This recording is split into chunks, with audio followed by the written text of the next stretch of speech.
Okay, so let's just jump right into it. The plan for today is to continue with hypothesis testing. We'll see how far we get. We might finish up the different tests, we might not. Um, then we have Thanksgiving break next week. When we come back, we'll finish whatever we need to finish in hypothesis testing and start correlation and regression.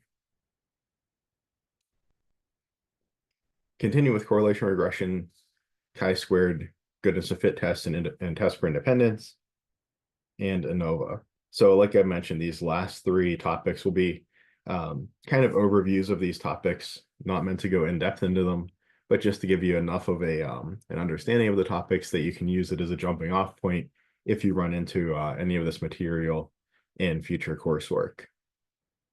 And then remember, the final exam is available Friday the 6th through Friday the 13th. It's not comprehensive, only chapters 7 through 12. So through this material at the end of the semester.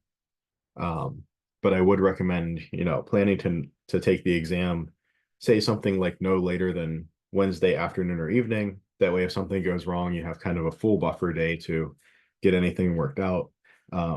This Friday is a hard deadline. I have to have grades compiled and entered reasonably quickly so that folks can get their course grades back in a reasonable amount of time and make plans for the spring, get anything transferred that they need to, anything like that. Okay, the quote of the day I think is maybe appropriate going into Thanksgiving and then a couple weeks from now, the holidays. The concept of always being reachable makes us present nowhere.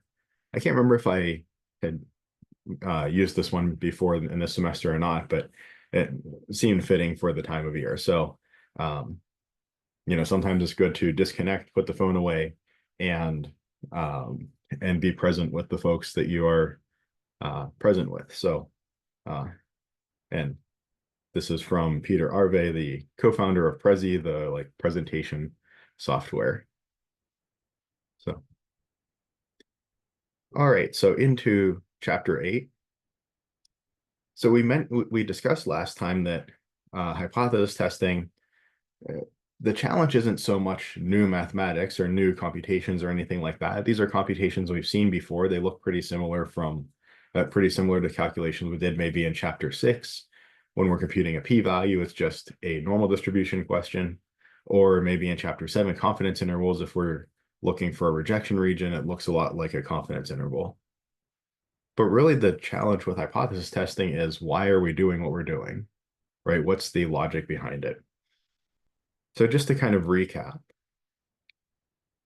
we have two competing hypotheses, a null hypothesis that gets the benefit of the doubt, and an alternative hypothesis. Typically, this is the thing that we are trying to prove, and we are attempting to show statistically significant evidence in favor of the alternative hypothesis. So for example, we could have a jury trial where the null hypothesis is something like the person's innocent or not guilty, and the alternative is that they are guilty. We presume that the defendant is not guilty, and we only declare guilt if there is significant evidence to overturn the presumption of innocence, only if there is evidence beyond a reasonable doubt. And it's important to note that the not guilty or the innocent side gets the benefit of the doubt. In other words, if the prosecution has not provided enough evidence to prove guilt beyond a reasonable doubt, that's not the same thing as proving innocence, right? We might still think that they are guilty. I mean, whatever canonical case being OJ, right? Everybody thinks that he's guilty. I think most people do, but they failed to meet that very high bar. So maybe we're 60, 70, 80% certain that they're guilty, but that remaining 40, 30, 20% is enough for us to say, well, there's reasonable doubt. I still don't think they're innocent, but I'm not overwhelmingly convinced of their guilt.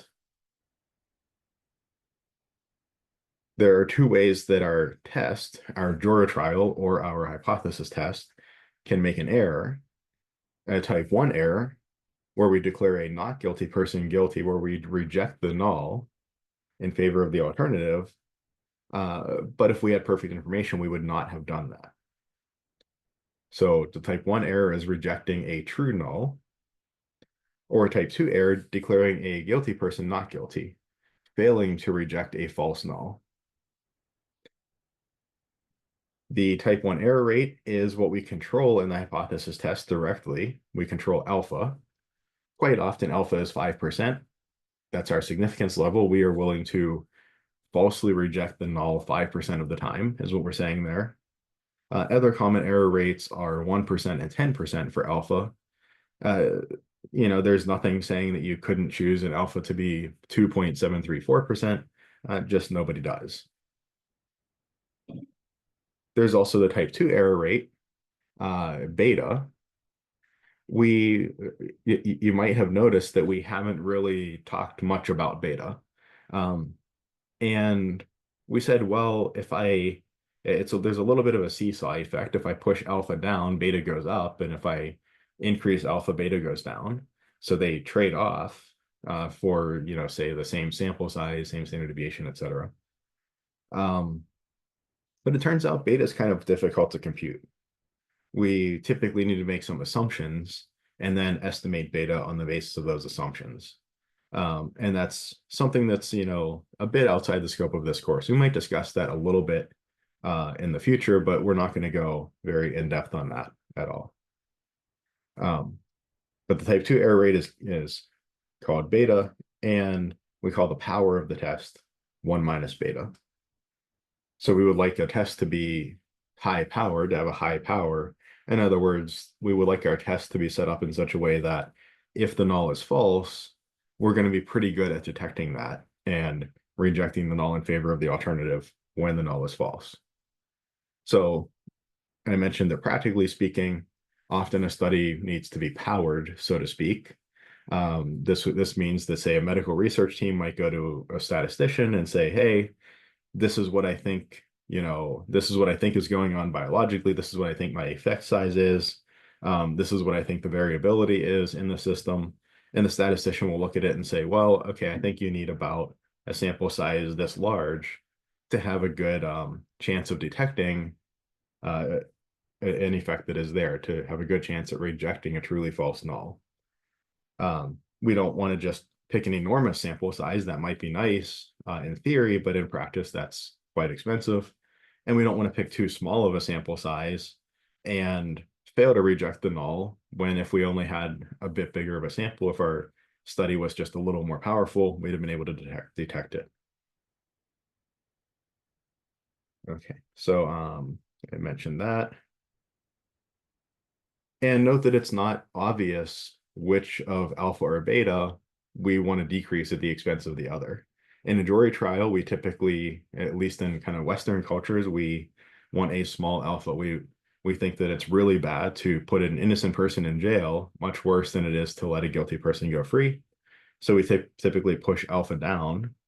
In exchange, we tolerate a higher beta. We tolerate the fact that more guilty people end up going free. It's harder to convict people. On the other end, maybe in a screening for disease, the opposite may be true. We may be much more willing to tell somebody we're suspicious you have this disease, go get a follow-up test or see a physician for follow-up. That's probably a less costly result in many circumstances than, say, missing the disease and letting it get worse for a year or 2 years or something until the next screen. So in that case, we might want a small beta. We want a very powerful test that can detect even a little bit of disease. And in exchange, we tolerate a higher alpha. We tolerate more false positives. And there might be some that are kind of in the middle. And we talked about the z-test for the mean. And we solved example 1 in 3 different ways. We looked at computing a p-value, we looked at computing a rejection region, and we looked at the critical region method. Now, example 1, so just recall example 1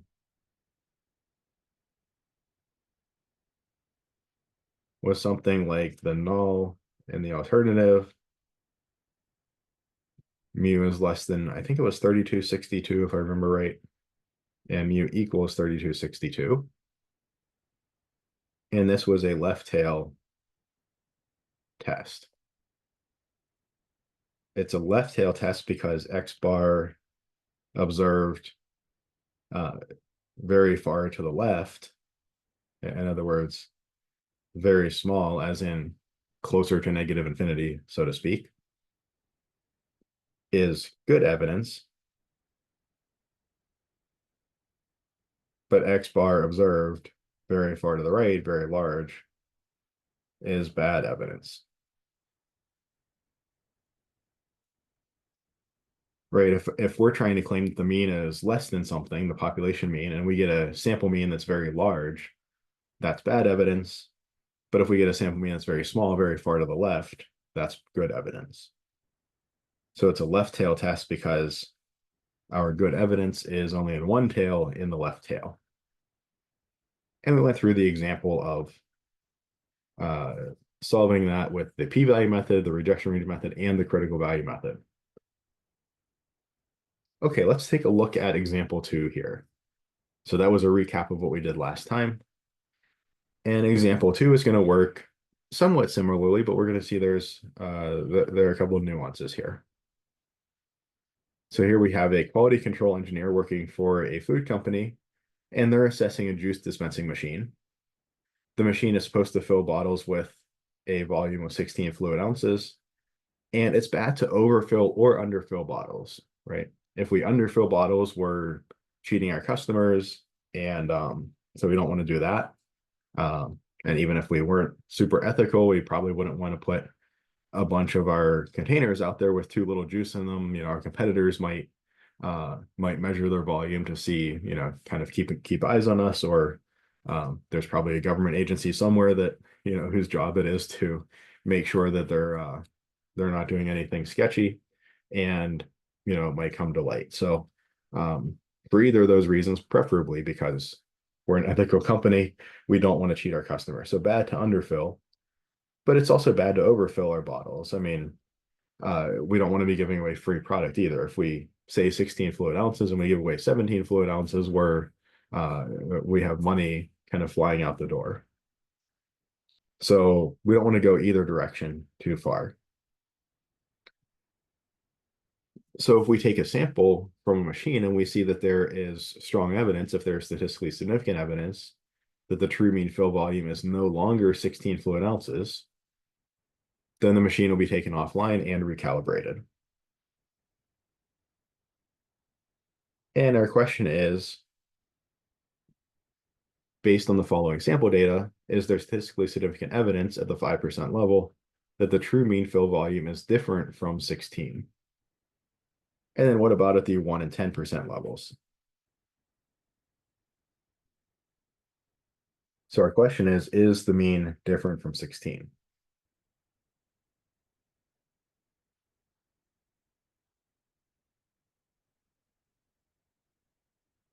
So our default hypothesis is that the mean is just 16, right? We had probably previously calibrated the machine. This machine is set up to fill bottles to 16 fluid ounces. If we don't have evidence to the contrary, we'll suppose that it's still filling them up to the right volume and everything is good.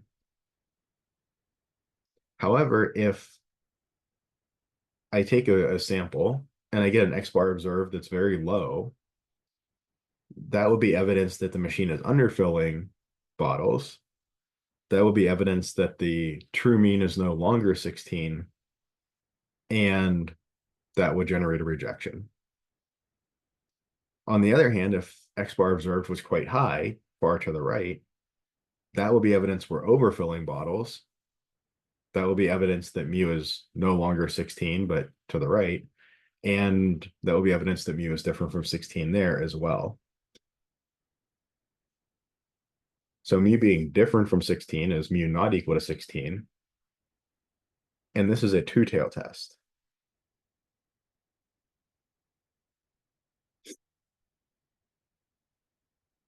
Why is that? Because evidence against the null in favor of the alternative happens if X bar observed is far to the left or far to the right. If it's far out in either tail, then we're convinced that mu is no longer 16.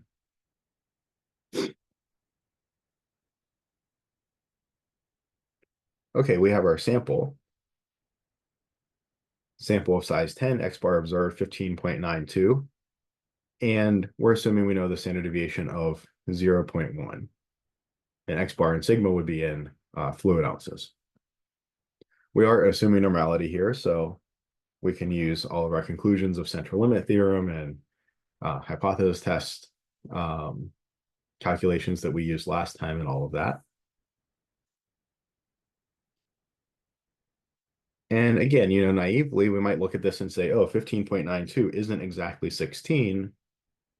So we recalibrate the machine. But there's always going to be a little bit of sampling error, right?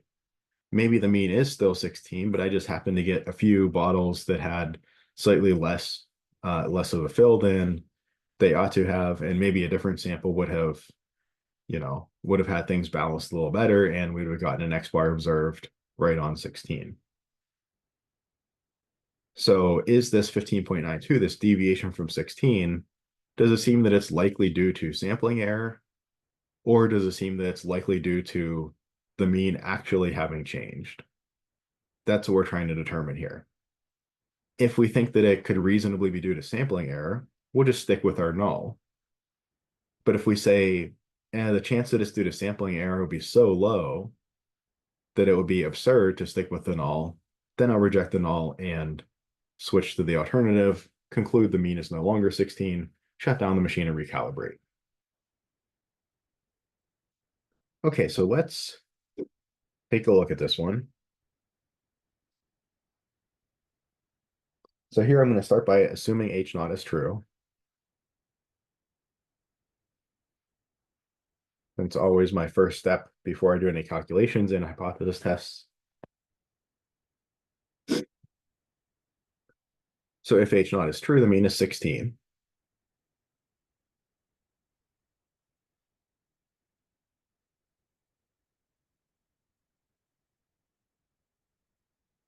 And X bar is normal with mu X bar of 16. Assuming H naught is true, the mean is 16. And sigma X bar equals sigma over root n, or then 0.1 over root 10. Let's figure out what that is.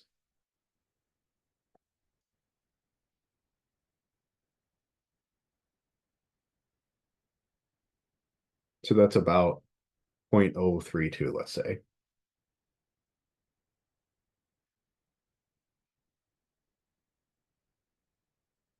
Now we have to decide which approach to take here. Since I want to know whether I rejected the 5% level and the 1% level and the 10% level, it'd be really nice to have a p-value. That way I can just compare p, the actual type 1 error, if I were to reject for the sample, to my 3 different levels of alpha. 1%, 5%, and 10%, really easy for me to get a yes or no for each of those 3 then. So I'll do the p-value method. After we do this, we'll do the rejection region method as well, just for practice, but maybe we'll only do that from one of these, but we'll do the p-value method. This would be the method that I would choose for this problem, say if it were on an exam. Okay, X bar observed at 15.92.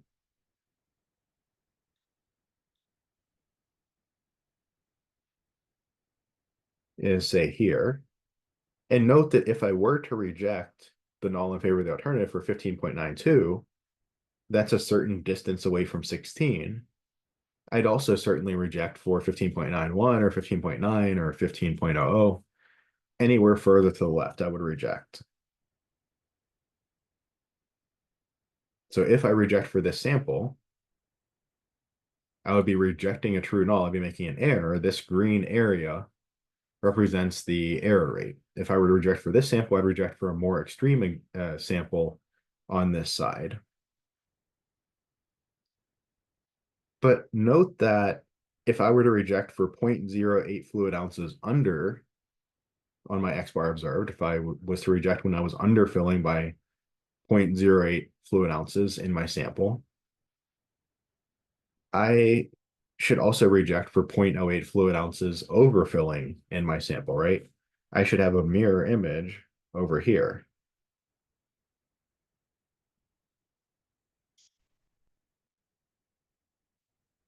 So my p-value,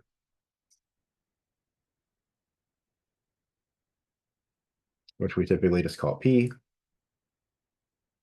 or it's the probability of a type 1 error if I reject for this sample, this is going to be twice the probability that X bar is less than 15.92. I have this error, and then I double it because I have a symmetric bit of error on the right-hand side.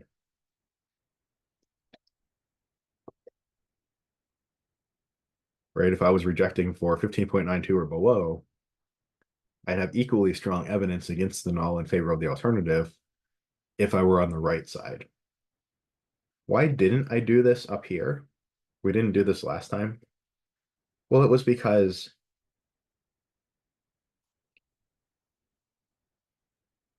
X bar observes far to the left are evidence against the null in favor of the alternative, very unlikely under the null, and more likely under the alternative. But if I'm way off to the right, I mean, if I'm way off to the right, it's unlikely under the null, but it's even more unlikely under the alternative.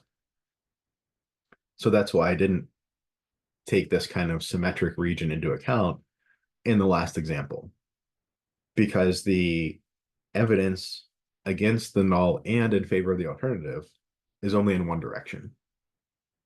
Right? Being way off into the right tail is unlikely under the null, but it's even more unlikely under the alternative. So I'd stick with my null. And in particular, if we were to really think of the null as like mu bigger than or equal to 3262, of course, being way off to the right when we're only investigating the mean of 3262, that's in some sense evidence in favor of the null. My mean is probably far off to the right to make such a sample less unlikely. We're getting a little bit close to speaking like Bayesians there, though, so let's not be too careless.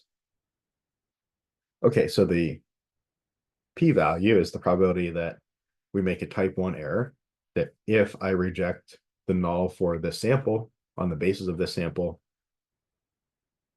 what's the probability I would make an error? So I double that one-sided area. I see this is going to be twice the probability that z is less than 15.92 minus the null hypothesized mean of 16 over the standard error 0.032.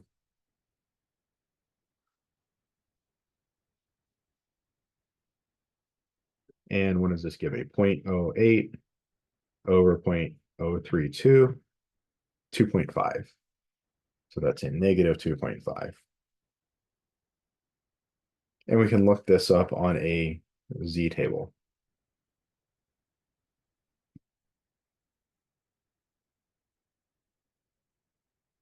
So here's the area to the left of negative 2.00, 1, 2, 3, 4, 5. So it looks like 2.02%.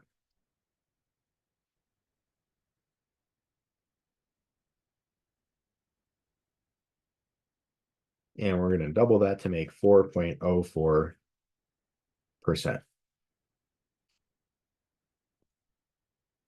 So remember, the p-value that we computed here is the probability of making a type 1 error if we reject for this sample. And that's about 4%. We don't like to make errors, right? I mean, that's generally a bad thing. So what are these significance levels? These are the maximum allowable error rates. So if we're testing at the 5% level,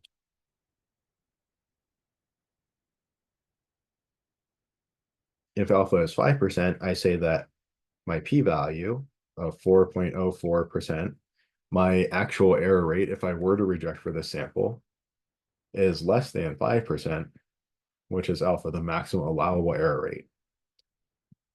Because the actual error rate would be less than the maximum allowable error rate, we reject H naught in favor of H1. And in this case, we would say that this X bar observed is low enough that it's convincing to us that our machine is actually out of spec and that we'd want to shut it down and recalibrate. We'd say that we think it's unlikely that an X bar observed like this would happen just due to sampling error. And we think the true mean has changed from 16. So we're going to shut down the machine and recalibrate it. If we wanted to test against the 1 or 10% level instead, if had we, originally decided on 1% as our cutoff or on 10% instead of 5%. So if alpha was 1%, note that P of 4.04%, the actual error rate, type 1 error rate, if we rejected for this sample, is bigger than 1%, this alpha, so we would not reject H naught. We would allow the machine to continue running. So the way that we make our decision is dependent on how we set our significance level. We should not set our significance level after getting the results that we're going to tend to insert confirmation bias and so on into there. We should set our significance level before we run the test. And if alpha is 10%, of course, we reject H naught in favor of H1 because the p-value of 4.04%, the actual type 1 error rate, would be less than 10%, the maximum allowable type 1 error rate. Okay. Now, another thing we might want to think about is, well, and okay, at this point, we've answered this question. If this was an exam, we're done. We move on to the next question. But another thing we might want to think about is it typical in this scenario for, say, a quality control engineer to be interested in testing at different levels? Or is it likely they would decide maybe the 5% level of significance is the one we're going to use? And maybe they would want to run this test. Maybe they have 10 similar machines and they want to run this test twice a day, every day on each machine to see if any of them are out of spec and need recalibrated. Maybe all of the machines we know have a standard deviation of 0.1, and we're always going to take samples of size 10. Wouldn't it be really nice, instead of for every sample, every new X bar observed I get, having to compute a p-value and compare it to 5%, that's a new calculation every single time. It would be really nice to just find the cutoff X bar observed. So I can just write down two numbers in my pocket, a lower bound and an upper bound, and say, well, if I take my sample of size 10, compute my X bar observed, if that number is below this lower bound or above the upper bound, that's too far away from 16 and I reject the null, I shut down the machine and recalibrate. And if my X bar observed falls between these two numbers, it's close enough to 16 that I don't reject the null, I let the machine keep going. I don't think the mean is different from 16. So let's look at a rejection region approach here. So just looking at a different way of solving this initial problem here. This would be not the best way to solve the question where we have multiple different alphas we want to test against. But if we were to have, 10 different results with 10 different samples with different X bar observed with the same n and the same sigma, then a rejection region might be the way to go. So here, just like before, assume H naught is true. That means X bar is normal.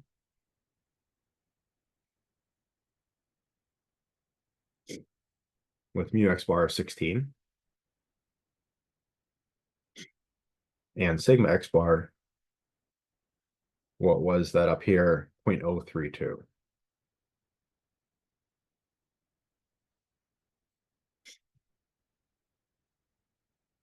And what I would like to find is I would like to find a lower bound and an upper bound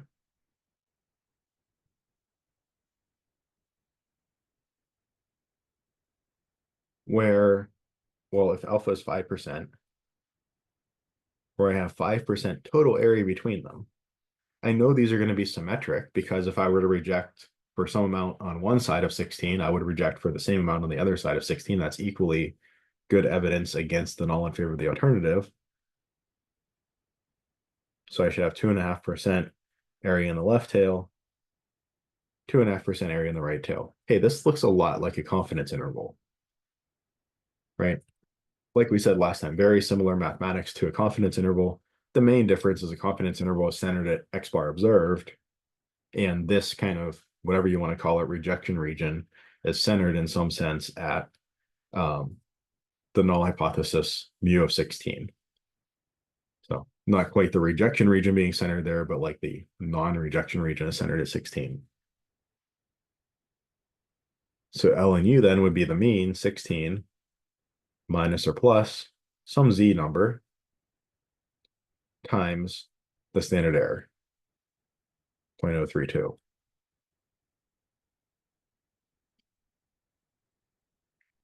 The Z number we're looking for is Z sub 0.025. So we're looking for 0.0250 here. And that's 1.96. The area to the left of negative 1.96 is 0.0250. So Z sub 0.0250 would be positive 1.96.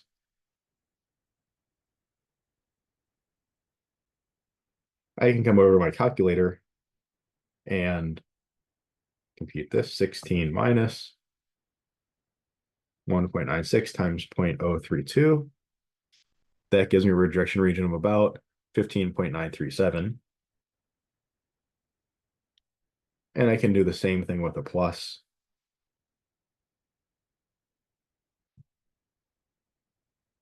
16.063.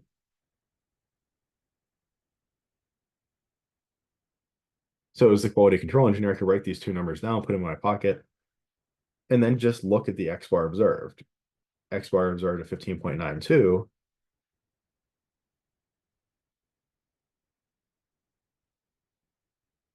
That's less than the lower bound, 15.937. It's too far into this left tail, so we reject H naught in favor of H1.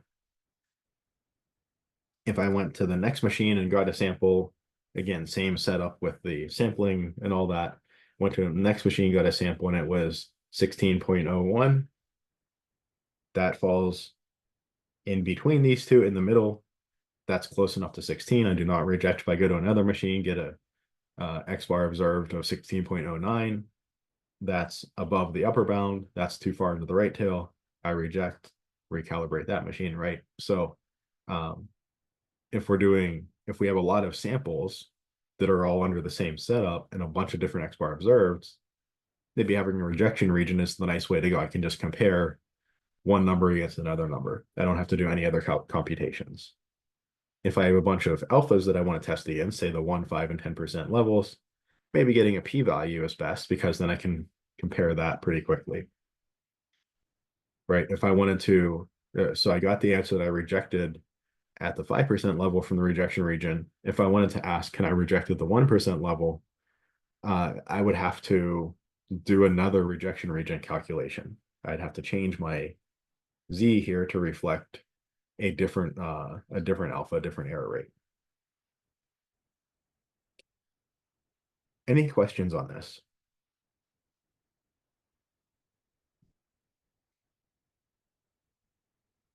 Okay, so let's look at the t-test for mu. Give me 1 second here.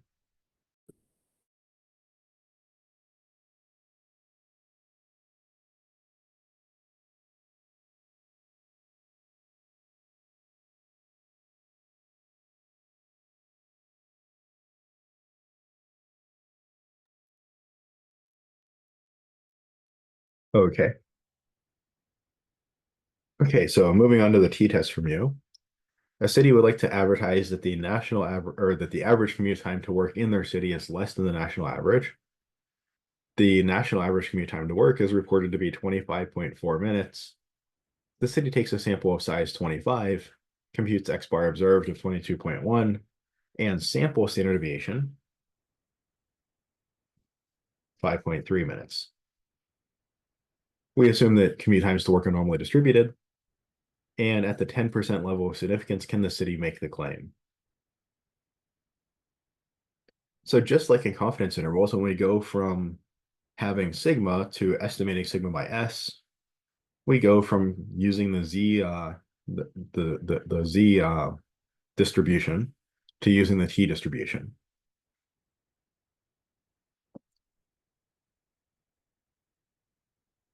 So let's set up our hypotheses.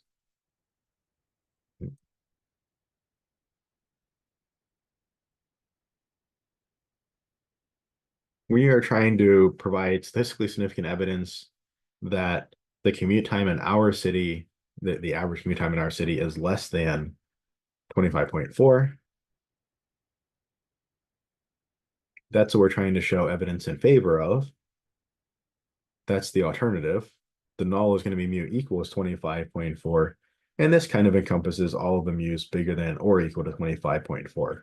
If I can reject against a null mu equal 25.4, I could reject against any other null hypothesized mu.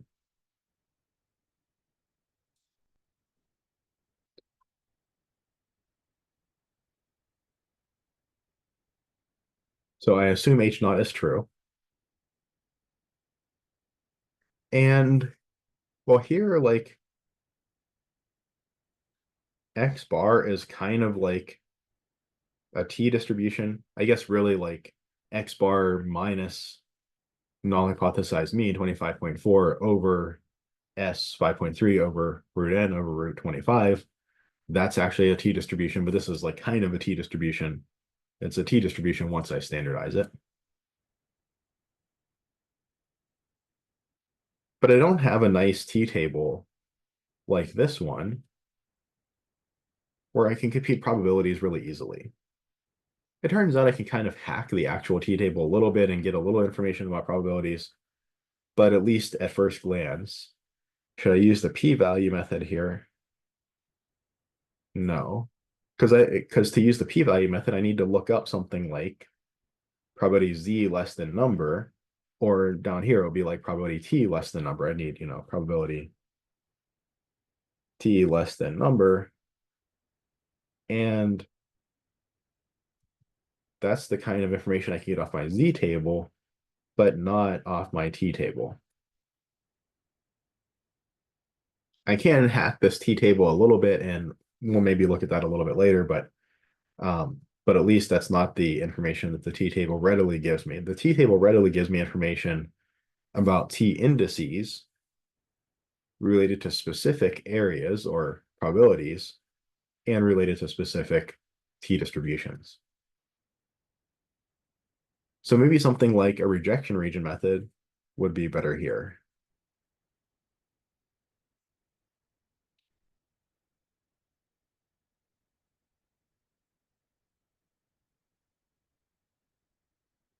So X bar's distribution is centered at, remember, we're assuming H naught is true. So it's going to be centered at the mu of 25.4.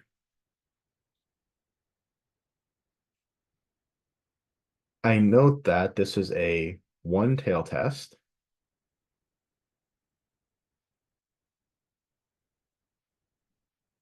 And it's a left tail test. In other words, I'm trying to argue that commute times in my city are lower than the national average. If I got an X bar observed that was really high, that was 35 minutes, that's not good evidence at all in favor of the alternative. We don't even need to do any calculations. We can tell that we're not going to reject the null there. On the other hand, if I got an X bar observed that's very low, say 10 minutes, I'd be quite confident without even really going much further that I can reject the null in favor of the alternative. So there's only one direction that X bar observed can be, to the left, that would represent good evidence against H naught and in favor of H1. So this is a one-tail test, the left tail test. So I'm looking for a left tail cutoff. Maybe we'll call it L. Or I can say basically what's the cutoff X bar observed, where if X bar observed is below L, I reject the null in favor of the alternative. It's enough evidence. It's far enough below 25.4. It's enough evidence against the null in favor of the alternative that I can reject. Versus if X bar observed is above L, it's either close enough to 25.4 or farther to the right that I don't generate a rejection. We are testing at the 10% level of significance. So I'm willing to make a type 1 error up to 10% of the time. Because I only have one tail, I put all 10% into this left tail. My lower bound, L, is going to be 25.4 minus a t number times the standard error times S X bar, the sample standard error.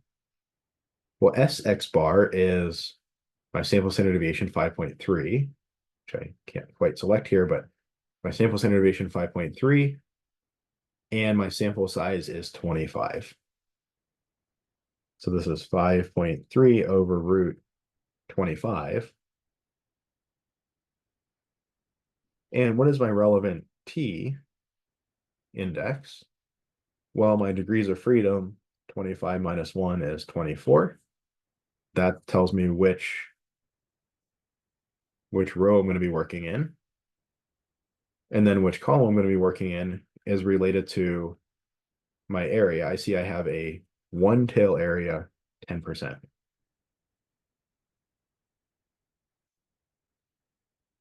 So I'm going to find the t index that's coming from the t distribution with 24 degrees of freedom, and that has a one tail area of 10%. So area in one tail, let me be really careful here. So I grab the correct column, the one tail area of 10%, not the two tail area of 10%, but we're looking at the rightmost column, one tail area of 10%, and degrees of freedom 24. We are looking at 1.318 for our t index.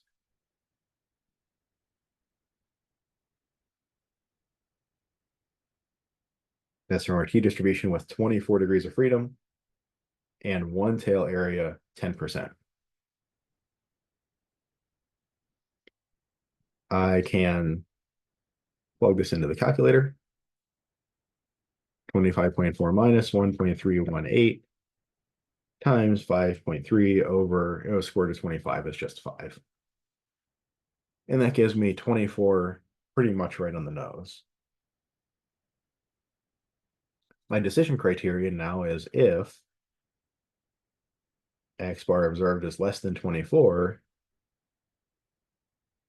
we reject H naught. Otherwise, if X bar observed bigger than or equal to 24, do not reject. Note that in the rejection region method, I haven't even looked at X bar yet. I came up with L, I came up with my decision criterion. I haven't looked at X bar observed at all yet. I haven't done anything with that piece of information, the sample mean. So our actual X bar observed is what? It is 22.1. My actual X bar observed is 22.1. This is less than 24, the lower bound. So I can say since X bar observed less than L, it's far enough into that left tail that it's unlikely to have occurred under the null just by sampling error. And it's more likely to occur under the alternative if the mean was actually lower than 25.4. If our normal distributions hump was shifted to the left, that would make such a result more likely. So since X bar observed less than L, we reject H not in favor of H1, and we make the claim. If we make the claim in a brochure and another city says, hey, I think you're, lying about your stats or something like that. I don't know if any city would, worry about that, but maybe somebody does, or maybe somebody moves to the town and says, hey, I don't think that's a correct stat. They could present this this sample data along with this analysis and say, well, this is our evidence in favor of our claim. Again, we've provided evidence in favor of the claim. We haven't proved anything with certainty. In stats, we quite rarely prove anything with certainty when we're in statistical analysis like this. Chapter 4, 5, 6, we can prove things with certainty there. We're clearly in the mathematics side, but here we're trying to make inferences. We're not going to make perfect inferences, but we can at least say what the assumptions are. We're taking the 10% level of significance. You don't like that, you can rerun the numbers with 5% level or 1% level and come up with your conclusion. We are, for instance, assuming normality. If you don't like that assumption, you cannot make it and maybe do something a little bit different. But under these assumptions, this is the result we get. We could look at a critical value method.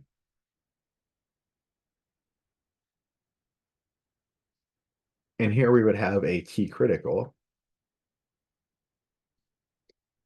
Here we're looking for a one-tail alpha of 10%, degrees of freedom 24. It's going to be the same T number, the same 1.318. However, it's a left tail test. My rejection is only to the left side of things.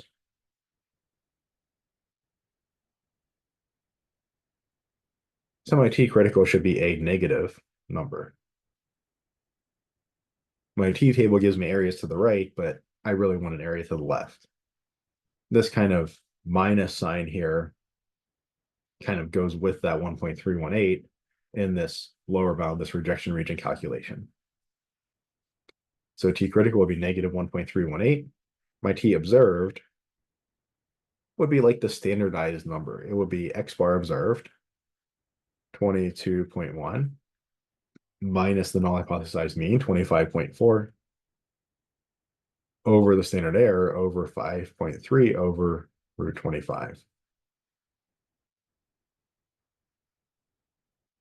I'm going a little more quickly through this because this is really exactly the same thing that we've seen before in the critical value method for Z. My numerator 22.1 minus 25.4. I divide that by 5.3, and then the over root 25, the over 5 on the bottom, flips up and becomes 8 times 5. So this is negative 3.11. In other words, this is something like a 3 sigma event to the left. 3 standard deviation events are quite unlikely. So this just kind of passes the gut feeling test, right? It's like, it's a 3 sigma event. Yeah, that's pretty unlikely under the null. And it's in the correct direction. So we're going to reject in favor of the alternative. If it's a half sigma event or a 1 sigma event, we're not going to reject the null, not in any reasonable test. If it's like 1.5 sigmas, 2 sigmas, 2.5 sigmas, and we might need to run the numbers to see, what is our actual p-value and our actual alpha, or what is our actual rejection region versus where does X bar observed fall. So that's kind of the gray area. But here I see since T observed of negative 3.11, this is a left tail test. Is the observed T to the left of the T critical, to the left of the cutoff T?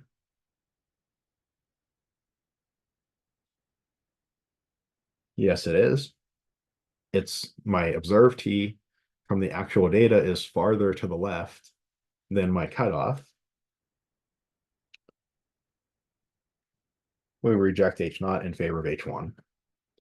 Or we've provided statistically significant evidence at the 10% level that the true mean commute time in our city is less than 25.4 minutes.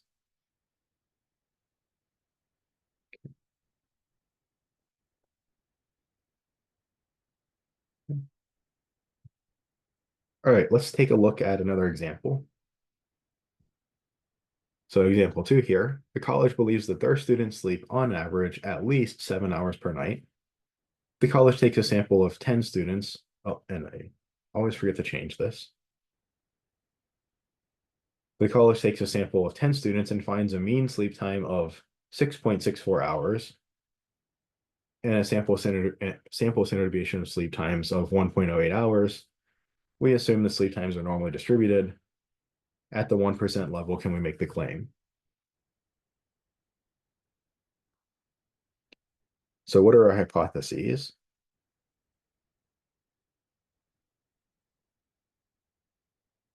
We're trying to provide evidence that our students' mean sleep time, say that's what mu represents, is at least 7 hours, that mu is bigger than 7. That's the alternative we're trying to provide evidence in favor of. The null then would be mu equals 7. That kind of encapsulates all the mu's less than or equal to 7.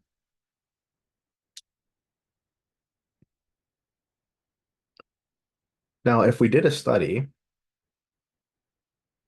and got a mean sleep time of 6.64 hours, do we really even need to run the numbers here? I guess we could. We could try to compute a rejection region and all of that. But we noticed that, 6.64 isn't even in the alternative hypothesis's territory, right? I mean, my point estimate isn't even above 7. So right away, I can say no without even doing any calculations. My point estimate isn't even to the correct side of things. Now, let's say instead, if my sample mean sleep time was 7.64 hours, well, now my point estimate is to the right side of things. X bar observed is above 7. So kind of at a naive glance, X bar observed is above 7. It seems like maybe our students' mean sleep time is above 7. But again, if we think a little more deeply, we'd know that X bar observed has some sampling error in it. We didn't sample the entire population. We just chose a smaller sample, say 10 students. There's some sampling error here. Do I think that this deviation, this X bar observed being above 7, could reasonably be due just to sampling error? Or do I think that that's far enough above 7 that it's unlikely to be due to sampling error and that it's probably indicative of the real mean actually being above 7? Can it be just explained away in terms of just random chance? Or would that explanation have to be so absurd, so unlikely to be true, that it makes more sense to reject the null and go with the alternative? So with 7.64 hours, it's less clear, right? If it was 6.64 hours, I'd know right away that I'm not getting a rejection.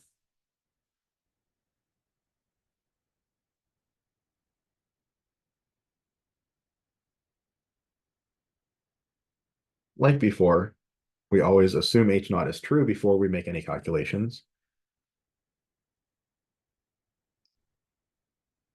I know that X bar is distributed in some sense as a T distribution. I'm writing it in quotes because it's really X bar minus mu over S over root n. That's the T distribution, but X bar is kind of T-ish.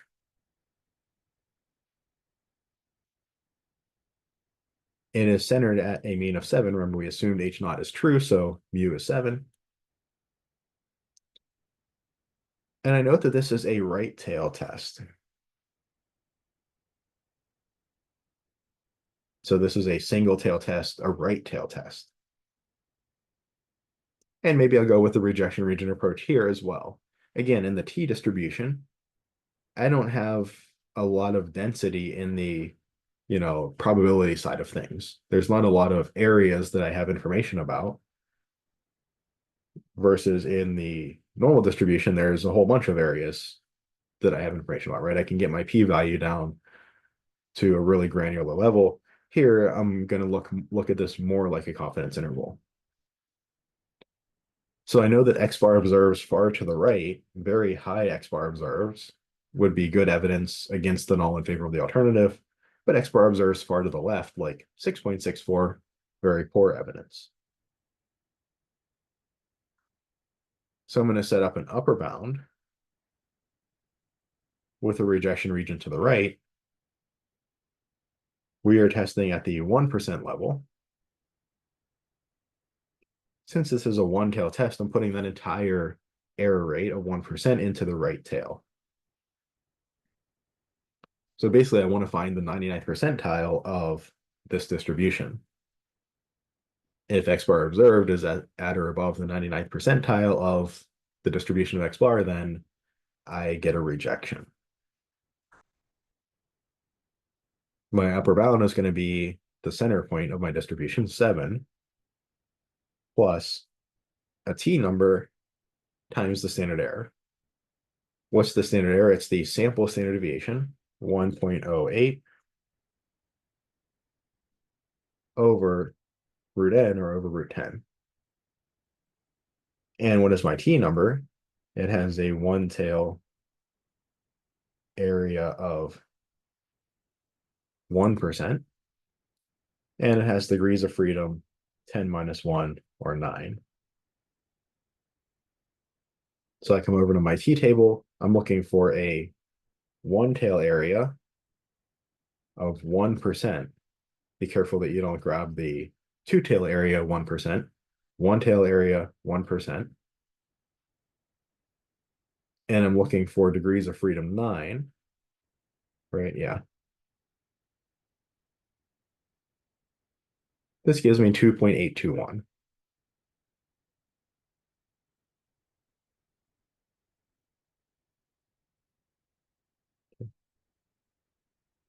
Right.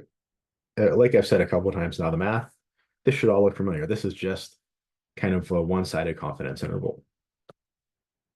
The minor detail being that instead of centering it X bar observed, we center it mu naught, the null hypothesized mu.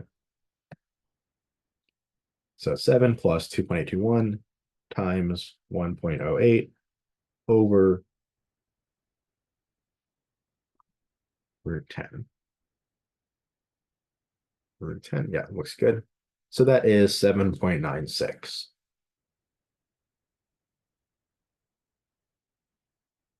And my decision criteria now is if X bar observed is far into that right tail, if it's above mu, if it's above u, sorry, I think I said mu, it's above u, the upper bound here. If X bar observed is above 7.96, it's far into that right tail. It's good evidence against the null in favor of the alternative. I reject H naught in favor of H1. If not, if X bar observed less than or equal to 7.96, do not reject H naught. And in our case, X bar observed is what? 7.64 hours.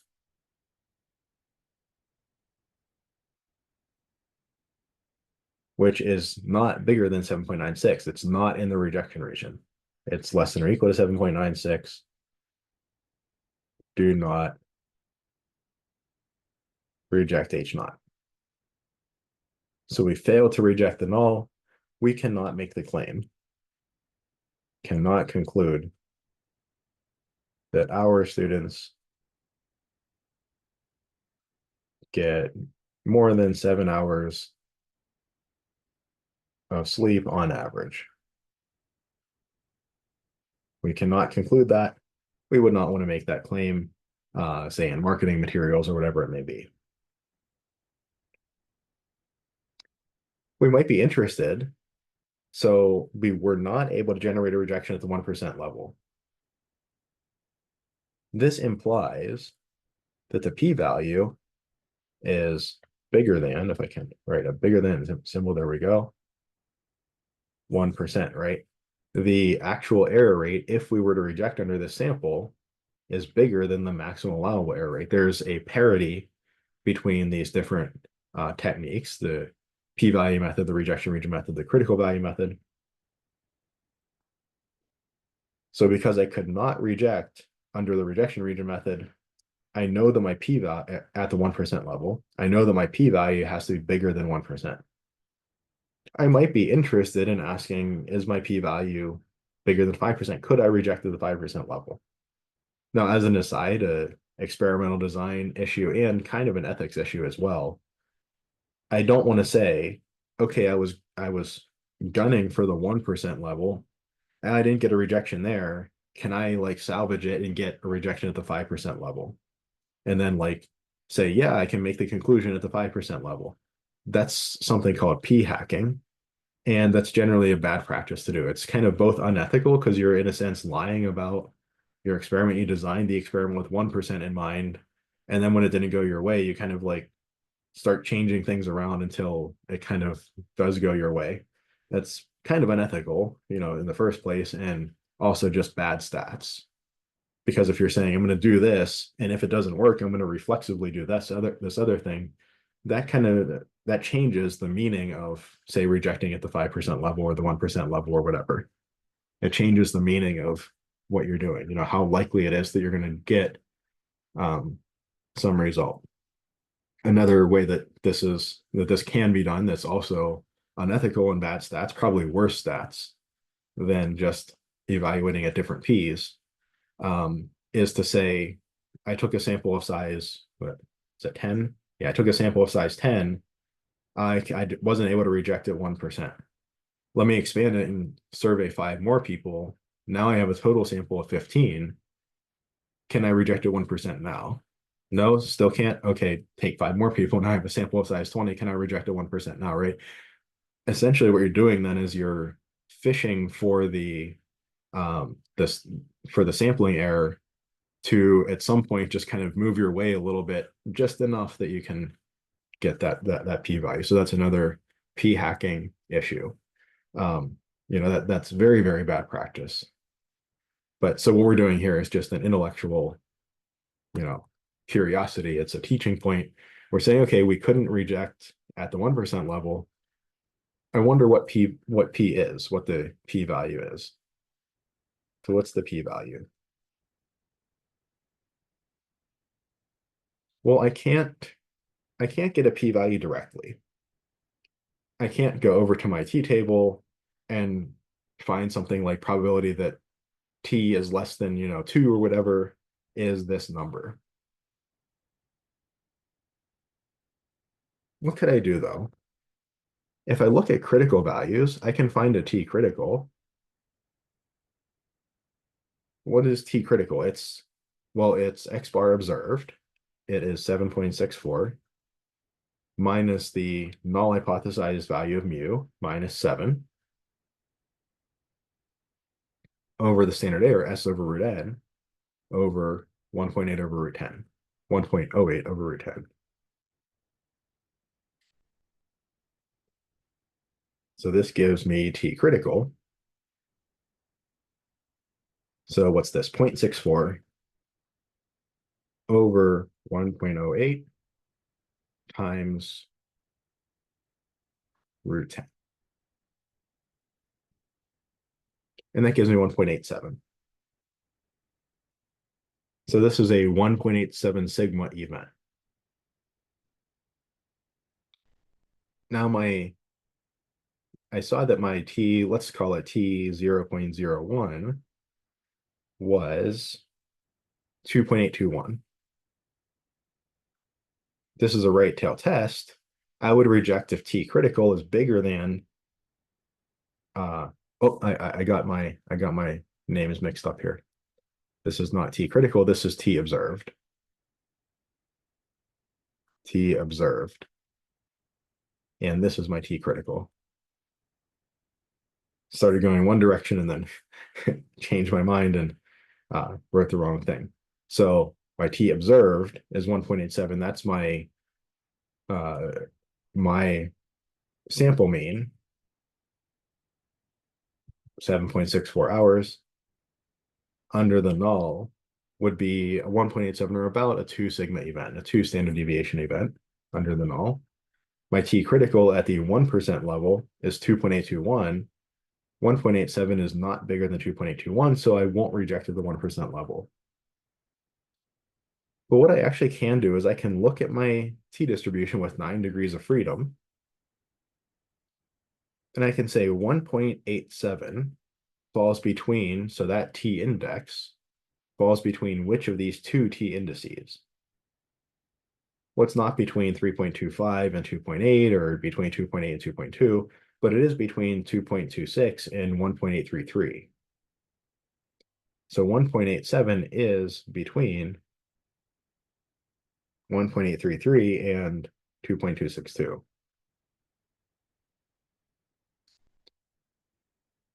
This means that 1.87 is bigger than, it's to the right of 1.833,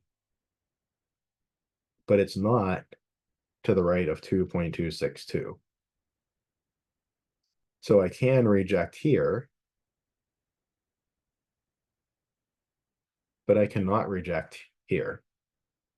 I could reject if my T critical was 1.833, but I cannot reject if my T critical is 2.262. These two T indices, 1.833 and 2.262, relate to what? Alphas. Remember, this is a one-tail test. So these relate to alphas of 0.025 and 0.05. So this one here relates to an alpha of 0.05, and this one to an alpha of 0.025. What does my p-value have to be if I can reject when alpha is 0.05, but I cannot reject when alpha is 0.025? I know that my p-value has to be between 0.025 and 0.05. So I can kind of hack the t-table. I can use reverse engineering to get an idea of the size of my p-value. I can't get it accurate to 4 decimal places, but I could probably get it as accurate as I need. I see here I cannot reject at the 1% level, which I saw before anyway, but I see that I could reject at the 5% level and say at the 10% level, because P is less than 5%, so it's certainly also less than 10%.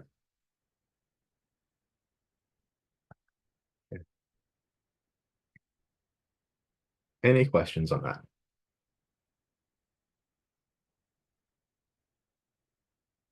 So here we use the critical value method to basically get an idea of our p-value, get an approximation, somewhere between 0.025 and 0.05, somewhere between 2.5% and 5%.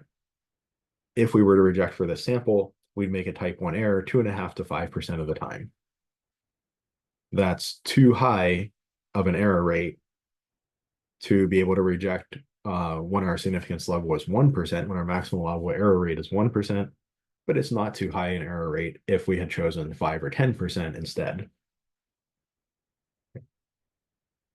Or the other, example that I mentioned in the past is a lot of times in finance and economics data, the default, like when you're setting up the experiment, is to run it against the 1, 5, and 10% and report that. A lot of times it's like, so you can get 1 star if you rejected the 10% level, 2 if you rejected 5, and 3 if you rejected 1. We would not give it 3 stars, but we would give, we would give this this sample mean 2 stars. It's significant at the 5% level, but not at the 1%. That's not an unethical thing to do. That's just, there's always a trade-off between if you report more stuff, it's a little harder to interpret, right? So I could report all of this, or I could just report the p-value.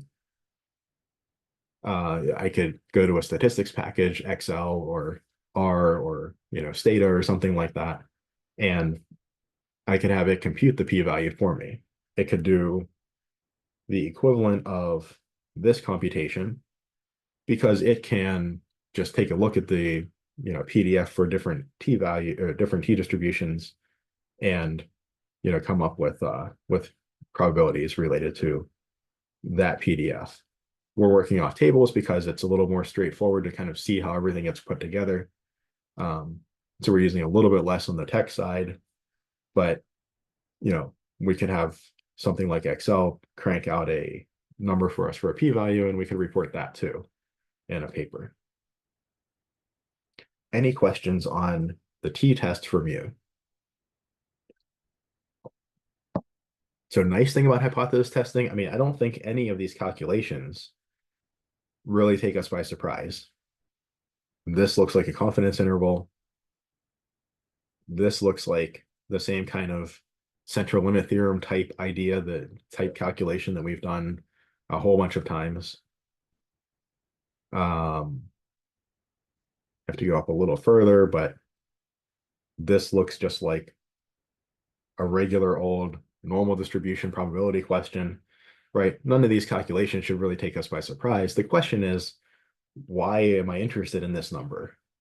Or why am I interested in this upper bound? Or why am I interested in this t observed versus this t critical number?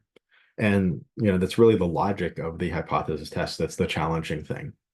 If you get the logic down, the calculations follow pretty readily if you if you understand the material in chapters 6 and 7 pretty well. Okay, so moving on then to z-test for proportion. So consider a test for a population proportion p. Our null is going to look like p equals k. Maybe p equals 50%. We have a coin. Is it fair? Another alternative might be p not equal k. Say our coin is probability of getting heads on our coin flip is not 50%. It would be an unfair coin. Or maybe we're looking at an alternative hypothesis of p less than k or p bigger than k. So one of those three alternative hypotheses. Recall that p hat, the distribution of p hat, is normal with a mean of p and a standard deviation of root pq over n. The test statistic is z observed. Note that we're back to using z here. This is a z-test. Why is that? Well, the same reason that we use z in our confidence interval for p. It's because, well, we're not estimating mu and sigma independently.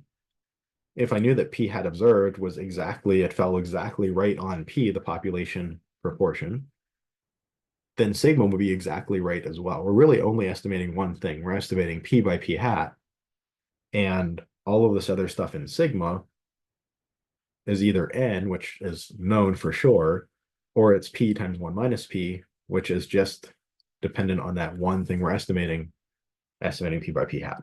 So we're really only estimating one thing here. So we're using the z-test. Our test statistic z observed equals p hat observed minus p naught. And there's a little nuance here.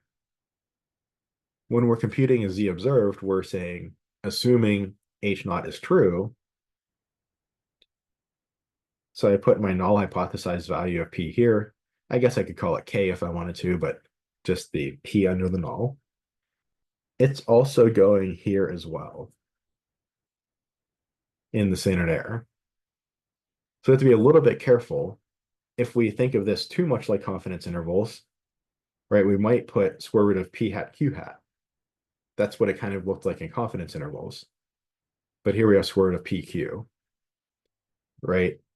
Just like up here, we didn't do x bar observed plus or minus. We did the null hypothesized value of mu plus or minus. So down here, if we assume that the null is true, then the true population proportion is P naught, and that carries through to our standard error calculation. So a little nuance that we have to just make sure we take care of. Let's look at an example.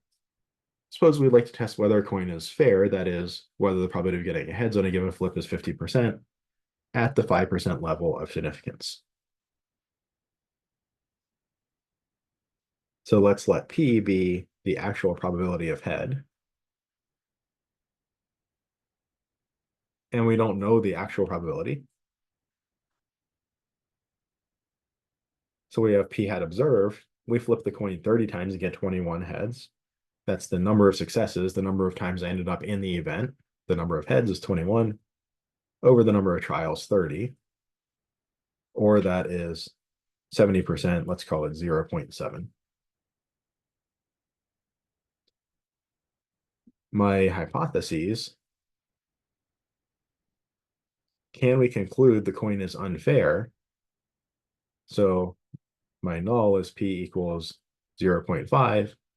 And an unfair coin would be one where maybe I get a really low proportion of heads or a really high proportion of heads. If I got a P hat observed, if I got like no heads, if I got a P hat observed of 0, or if I got all heads out of 30, if I got a P hat observed of 1, either of these would clearly indicate, without even thinking about it, that the coin is not fair.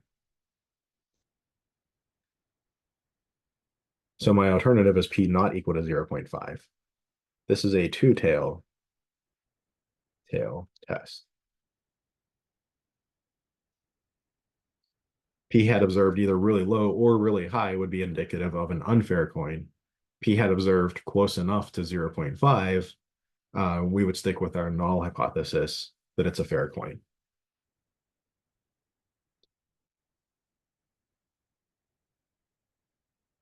And as usual, before we do any calculations, we assume H naught is true.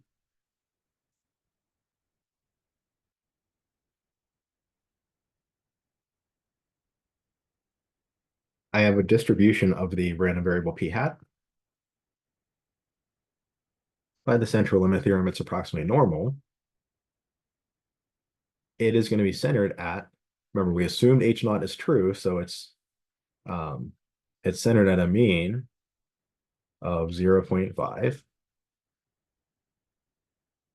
And it has a standard deviation, sigma P hat of square root of, and it's really easy here, really tempting here to write P hat Q hat over N, like 0.7 times 0.3 over N. But remember, we're assuming H naught is true, so this is going to be root PQ over N, or root 0.5 times 1 minus 0.5 is also 0.5 over 30. And what is that? Get this out of the way.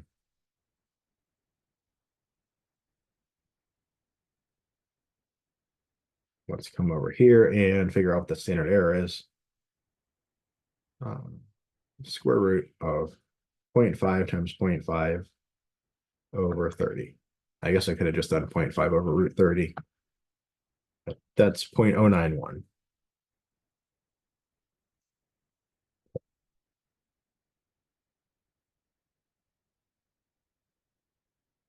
Let's compute a p-value for this one.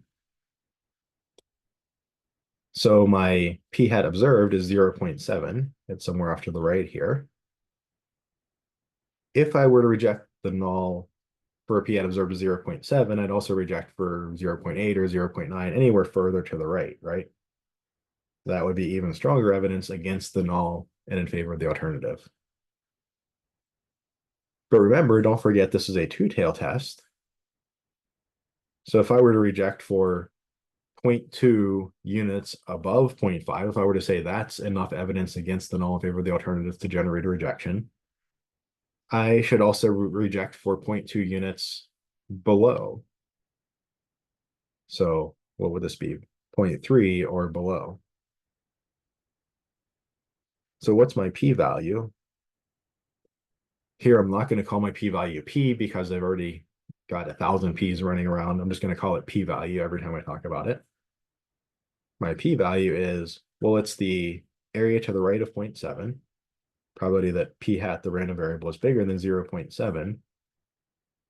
But that's only half of my p-value because I have this mirror image tail. It's a two-tail test. So I have to double that probability for my p-value. Or my p-value is twice the probability that z is bigger than 0.7 minus the mean 0.5 over the standard error 0.091. Or that's twice the probability z bigger than, what is this? This is going to be 0.2 over the answer, the previous answer, that 0.091. That gives me about 2.19. So this is twice the probability z is bigger than 2.19. Or it's twice the probability z is, so a right tail area, this to the right of 2.19, if I flip it over, it becomes a left tail area that's to the left of positive 2.19, and a standard normal flips to negative 2.19.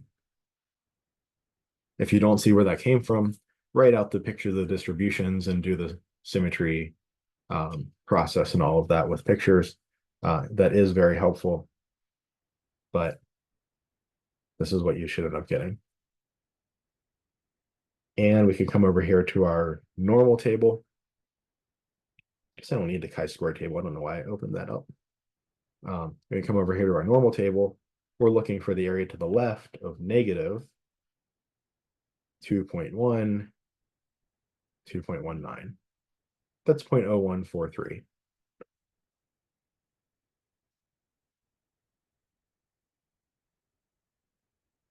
So that's twice of 1.43%, or that is 2.86%.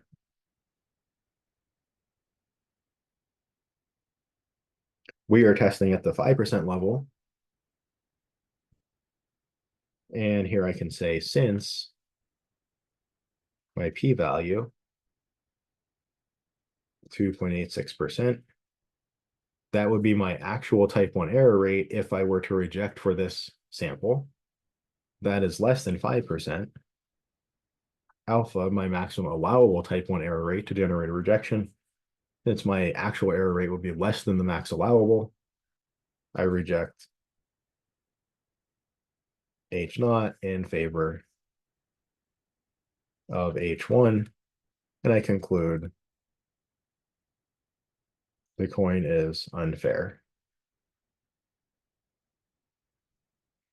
One thing I want to mention that that's a potential pitfall. Some folks will look at this and they'll say, okay, I have my hypotheses, I have that set up right. I got p hat observed with 0.7, and they'll do something like, come in here and say, okay, well, since p hat observed was bigger than 0.5, they'll like make this a one-tail test, right? This is incorrect.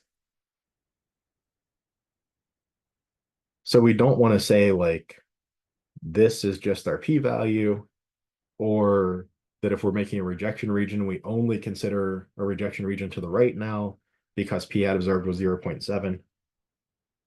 Because the alpha and the p-value and all of that, it's a characteristic of the test or of the amount of evidence against, right? If we picked up a different coin under a similar scenario and we flipped it a bunch of times, we might have got a p hat observed that's less than 0.5. So this has to be a characteristic kind of internal to the test. It's not a characteristic that we, these hypotheses, the type of test that we have, how we compute a rejection region or a p-value is not a characteristic of the individual sample. Now, what the p-value ends up being is a characteristic of the individual sample, but how that's computed or how the test is set up is not a characteristic of the individual sample result, right? So we don't want to like look at our sample result p hat observed and then decide whether it's a 1 or 2 tail test. We don't want to look at even, x bar observed up here and then decide whether it's a 1 or 2 tail test. We want to look at the claim being made.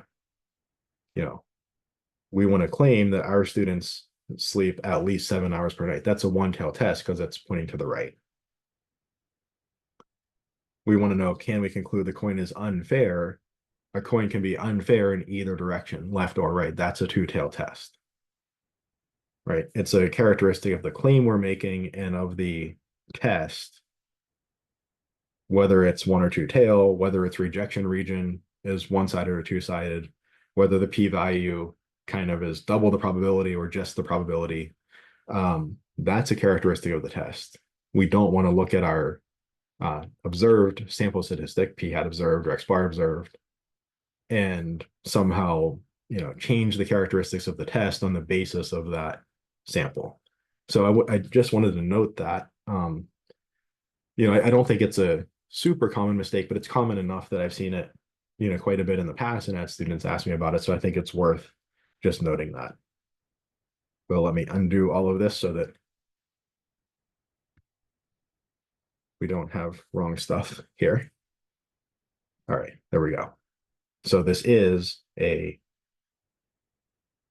2 tail test, irrespective of what p hat observed ends up being. It's a 2 tail test because of the research question that we are asking. Can we conclude the coin is unfair?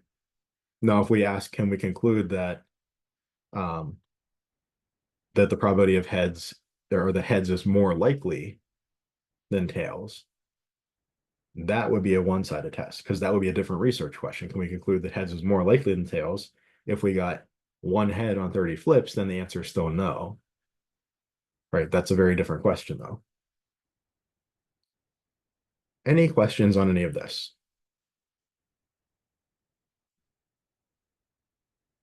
Okay, since we've only got 9 minutes left, I don't think we have time to get through to get even a decent start on chapter 9.